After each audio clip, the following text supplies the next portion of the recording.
Hello, very good morning to all. आज हम second lecture अपना अटेंड करने वाले हैं। सेकेंड लेक्चर है हमारा, आज से हम स्टार्ट करते हैं और हमारा टॉपिक है आज के लिए प्रेजेंटिंग योर मैसेज। जैसा कि हमने इससे पहले वाले लेक्चर में भी सबसे पहले यही कंसिडर किया था कि आपका टॉपिक क्या होगा, टाइम लिमिट में होना चाहिए, नहीं होना चाहिए, है ना, आपकी ऑडियंस कैसी होगी। अब इसी चीज़ को जब आप अपनी प्रेजेंटेशन स्टार्ट करेंगे तो सबसे पहले आपको अपनी प्रेजेंटेशन में अपने मैसेज को कैसे डिलीवर करना है, आप अपनी प्रेजेंटेशन में जो भी चीज़ें अपने मैसेज को कन्वे करना चाहते हैं आप कैसे करेंगे, वही आज हम पढ़ने वाले हैं। चलिए तो स्टार्ट करते हैं हम अपने लेक्चर को।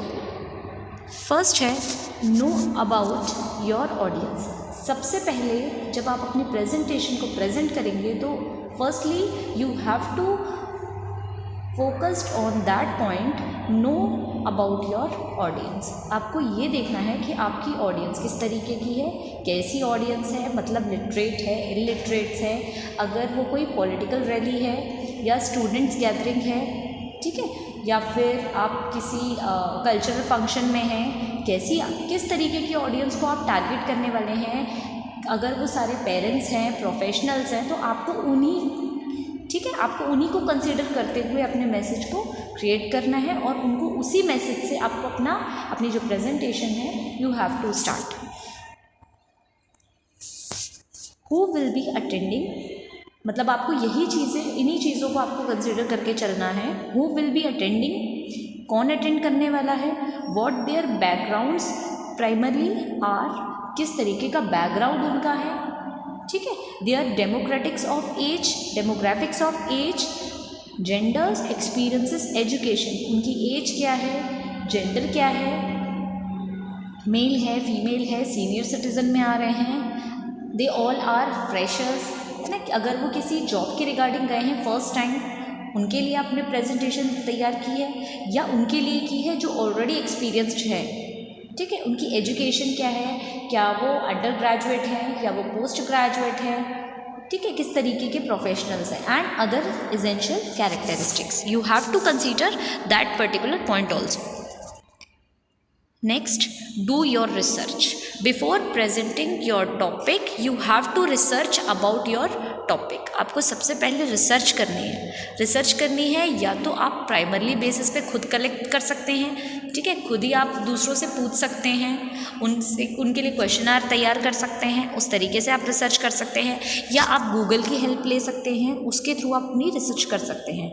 If your study relates to any particularly relevant issues mentioned it here to increase the audience interest in this topic। देखिए, कोई भी प्रेजेंटेशन जब हम टॉपिक प्रेजेंट करते हैं तो आपकी जो पब्लिक है, जो ऑडियंस है, वो आपको तभी उतने अच्छे तरीके से सुन पाएगी और समझ पाएगी जितना अच्छा आपका टॉपिक होगा। अगर आप किसी प्रॉब्लम को कंसीडर करके अपना प्रेजेंट कर रहे हैं अपनी प्रेजेंटेशन को, तो वो चीज़ें भी आपको इसमें इंक्लूड करते हुए चलनी है, ठीक है, मतलब आप सिर्फ खाली हमें प्रॉब्लम को ही फेस आउट नहीं करना है, उसे ही कंसीडर नहीं करना है, हमें उसके सॉल्यूशंस को भी इसमें पुट ऑन करना पड़ेगा।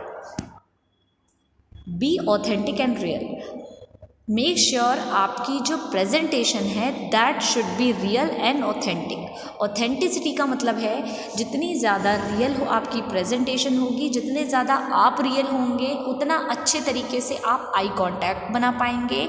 इट मीन्स जितना अच्छा आपका आई कांटेक्ट होगा उतना अच्छा आपका कॉन्फिडेंस उनके सामने शो होगा, और जो भी मैसेज, क्योंकि आपको रियल दिखना है ना, जो आप हैं वही आप अगर अपने प्रेजेंटेशन में शो करेंगे तो वो ज़्यादा इफ़ेक्टिवली टारगेट करेगा आपकी ऑडियंस को, उन्हें चीज़ों को समझने के लिए। If there is no passion और personality behind your words your audience will notice. ध्यान रखिएगा, जो भी चीज़ें आप उनके सामने प्रेजेंट करने वाले हैं स्टार्टिंग में ही या तो वो चीज़ों को कैच कर लेंगे या फिर वो उन्हें छोड़ देंगे, ठीक है। एक प्रेजेंटेशन ही होती है जो डिसाइड करती है कि आपका मैसेज उनके थ्रू, अदरवाइज़ वो सुनेंगे नहीं आपकी बात प्रॉपरली, और जब आप उनसे कुछ क्वेश्चन करेंगे तो वो उसका आंसर भी प्रॉपर नहीं कर पाएंगे। क्यों? क्योंकि उनका इंटरेस्ट ही नहीं बना आपके टॉपिक में। Authenticity is the corner stone of any great presentation, you can't be successful public speaker without it. मतलब आपको जितना ज़्यादा रियल आप होंगे, आपको फेक नहीं होना है, जो आप हैं, अगर आप ऑनेस्ट हैं तो आप ऑनेस्टी के ऊपर बोल रहे हैं, दैट मीन्स आप वो चीज़ें आप अपने ऊपर अप्लाई कर चुके हैं, तभी आप दूसरों को उस चीज़ के लिए बोल सकते हैं, ठीक है। तो जितनी ज़्यादा ऑथेंटिसिटी आपकी प्रेजेंटेशन में होगी, जितने रियल आप खुद होंगे, फेक नहीं होंगे, उतना ही ज़्यादा आपका मैसेज आपकी ऑडियंस को कनेक्ट कर पाएगा, जो आप उन्हें समझाना चाहते हैं वो आप तक ज़रूर उन तक पहुंचा सकते हैं। Choose the right words according to your audience. Make sure जिन वर्ड्स का हम यूज़ करने वाले हैं वो सारे वर्ड्स उन लोगों के जिनके लिए आप अपनी प्रेजेंटेशन को प्रोवाइड करने वाले हैं उनसे रिलेटेड होना चाहिए, उनसे रिलेटेड होना चाहिए, उनकी अंडरस्टैंडिंग में आना चाहिए।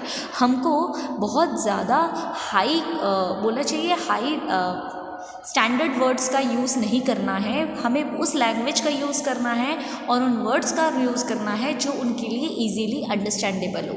जैसे अगर हम किसी पेरेंट्स के लिए ओरिएंटेशन प्रोग्राम प्रोवाइड कर रहे हैं स्पेसिफिकली फॉर पेरेंट्स, तो हमें वो, क्योंकि हमें टारगेट करना है पेरेंट्स को, तो आप पेरेंट्स को जब भी कनेक्ट करेंगे, जब आप प्रेजेंटेशन देंगे इन फ्रंट ऑफ पेरेंट्स, तो आपको ध्यान रखना है क्योंकि हमारे पास जो पेरेंट्स आएंगे वो लिटरेट भी हो सकते हैं, इलिटरेट भी हो सकते हैं, है ना। तो आप अगर थ्रू आउट इंग्लिश में अपनी प्रेजेंटेशन को प्रोवाइड करेंगे तो वो भी वो चीज़ को टैकल नहीं कर पाएंगे, और आप अगर बिल्कुल ही प्रॉपर बोलना चाहिए, अगर आप एक लोकल लैंग्वेज में बात करेंगे तो शायद हो सकता है वो थोड़ा बहुत समझ जाएं। अगर उन्हें लगता है कि नहीं थोड़ा स्टैंडर्ड होना चाहिए, तो वो चीज़ भी कहीं ना कहीं आपको आपके लिए एक ड्रॉबैक साबित होगी।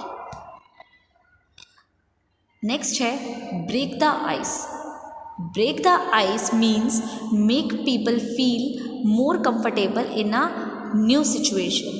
ध्यान रखिएगा, जब भी कोई आपके पास, जब भी आप अपना प्रेजेंटेशन प्रेजेंट करेंगे in front of your audience, तो आपको सबसे पहले उन्हें कंफर्टेबल फील कराना है, ठीक है। जितना ज़्यादा कंफर्टेबल वो आपके साथ हो पाएंगे, उतनी जल्दी और उतने इफ़ेक्टिव वे में वो आपके साथ कनेक्ट हो पाएंगे, ये बात ध्यान रखिएगा। An easy way to make a great impression and get your audience involved is to start your presentation with an icebreaker activity.